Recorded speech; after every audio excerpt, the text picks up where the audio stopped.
dito sa naging pahayag po ni Presidential Communications Secretary Jay Ruiz, kayo po ba sang-ayon na it's about time to regulate social media use, yung mga gumagamit po nito, kagaya ng pag-regulate sa TV, sa radyo at sa iba pang platforms? At pwede po bang gawin yun?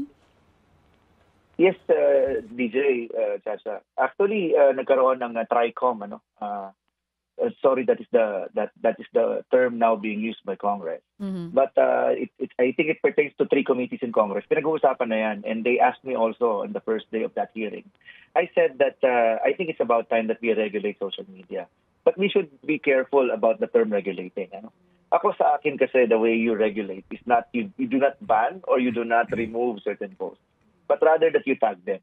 For example, kung alam mong AI yan o deepfake yan, lalagay mo, this video is deepfake or is AI generated.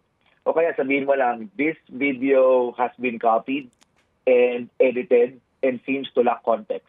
Mga ganong klase ng regulation. And tinanong nga rin ako sa Congress, what if we regulate? Do you have the technology to block them if there is a law to allow you to block them? Madali na ngayon yon, DJ Chacha. No? Hindi na tulad dati na napakahirap gawin. No? So there are various technologies na hindi ganun kamahal which we can use in order to curb misuse and abuse of social media. I think we have an economic power, somewhat of an economic power against the social media as well, because there are various reports saying that if Facebook is a user, if Facebook is a nation, they are the 3rd largest nation. And of that nation, that theoretical 3rd largest nation in the world, tayo ay nasa top 5 sa number of users doon. So I think we can negotiate with Meta regarding a more responsible social media moderation.